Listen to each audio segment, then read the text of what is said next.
ইতিবাচক পরিবর্তনের মধ্যে আছে।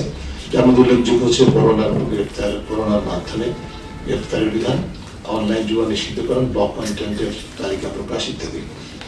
তবে ঘাটতিগুলোর মধ্যে যেটি বিষয়গুলো ঝুঁকিপূর্ণ সেটা হচ্ছে যে জটিল কাঠামো একাধিক বিষয়ে একত্রীকরণ করা হয়েছে। সাইবার সুরক্ষা অধ্যাদেশ যেটি হয়েছে সেটা হচ্ছে কাঠামো এবং বিষয়বস্তু এখনো উন্নত আন্তর্জাতিক উত্তম চর্চার সাথে পুরোপুরি সামঞ্জস্যপূর্ণ নয়।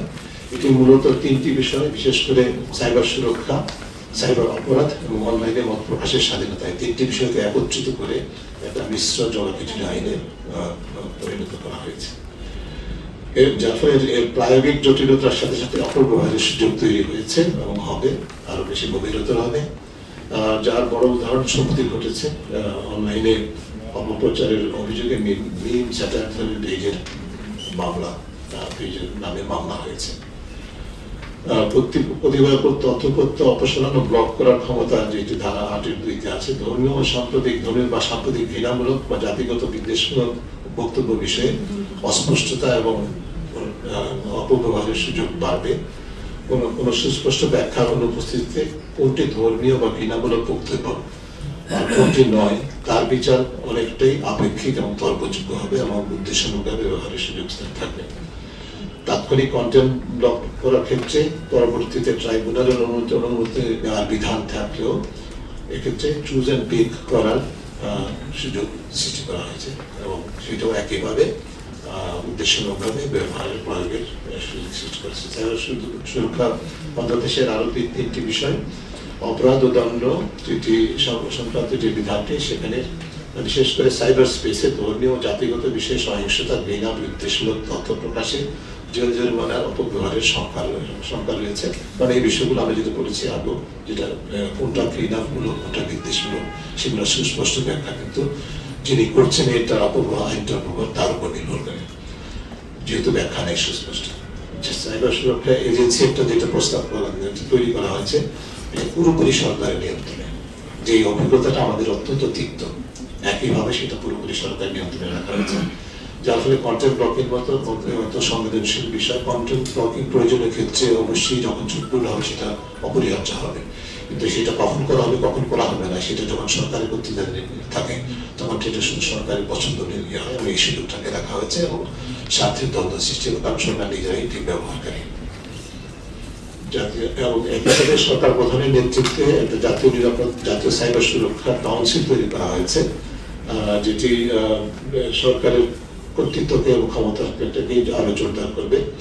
25 সদস্য বিশিষ্ট এই কাউন্সিল, এখানে মাত্র 2জন আইসিটি বা মানবাধিকার বিশেষজ্ঞ থাকবেন, দুইজন থাকবেন, যার মধ্যে একজন বা আইসিটি একজন মানবাধিকার উল্লেখ করা হয়নি, আইসিটি বা মানবাধিকার বিশেষজ্ঞ বলা হয়েছে এবং তাও সরকার কর্তৃক মনোনীত।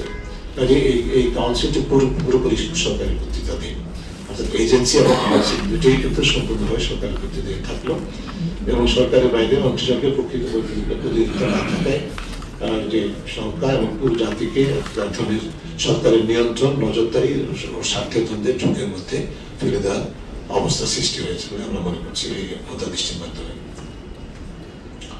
ডিজিটাল স্পেস নিয়ে দ্বিতীয় যে আরেকটি গুরুত্বপূর্ণ অধ্যাদেশ, এর আগে দীর্ঘ প্রক্রিয়ার মাধ্যমে এটা ছিল, অনেক বছর যাবত এটা নিয়ে কাজ হচ্ছিল।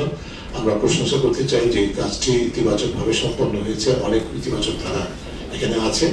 তবে সমস্যাজনক বিষয়গুলো হচ্ছে যে বিশ্বজুড়ে অনুষ্ঠিত যে সুরক্ষা মূল নীতি, তথ্য সুরক্ষার যে মূল নীতি বা ডেটা প্রোটেকশন প্রিন্সিপাল সেগুলো আছে, যেমন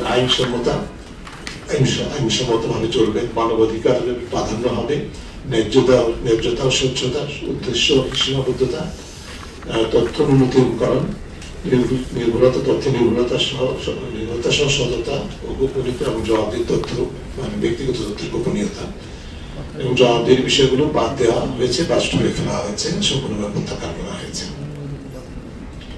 উপাত্ত জিম্মাদার ও প্রক্রিয়াকারীর দায়িত্ব কর্তব্য, যেখানে 15.4 বলা হয়েছে অসামঞ্জস্যপূর্ণ প্রচেষ্টা ও ব্যয়ের অজুহাতে উপাত্ত জিম্মাদার ও প্রক্রিয়াকারীকে তার দায়িত্ব কর্তব্য থেকে ছাড়ের সুযোগ করে দেওয়া হয়েছে। এক্ষেত্রে ছাড়ের ক্ষমতা দেওয়া হয়েছে কর্তৃপক্ষের হাতে, যার অপব্যবহারের সুযোগ সৃষ্টি হয়েছে।